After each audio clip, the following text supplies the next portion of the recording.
জাতীয় ঈদগাহে একসঙ্গে দুজন ভিভিআইপি থাকায় ঈদগাহ ময়দানে কয়েক স্তরের নিরাপত্তা ব্যবস্থা থাকবে। ঈদগাহে জায়নামাজ, ছাতা, মোবাইল ফোন আনা যাবে, তবে আনা যাবে না ব্যাগ, কোনো দাহ্য বস্তু।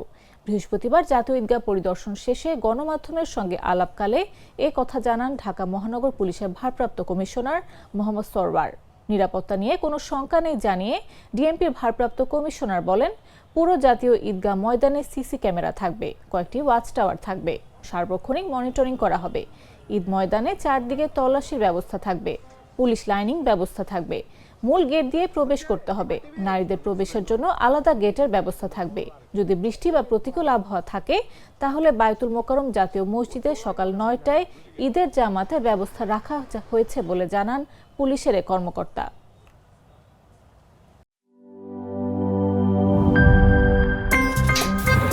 আমার একটা স্মার্ট সিদ্ধান্তে 25% গ্যাসের খরচ কমেছে। ভাবছেন কিভাবে? সাধারণ গ্যাস স্টোভ বদলে আমি এনেছি আরএফএল গ্যাস স্টোভ। এর সাইন্টিফিক নজল ও ব্রাস বার্নার ক্যাপ সমানভাবে তাপ ছড়িয়ে রান্না করে দ্রুত, তাই গ্যাসও বাঁচায় 25%, টাকাও বাঁচে 25%। আরএফএল গ্যাস স্টোভ নিরাপদ ও গ্যাস সাশ্রয়ী।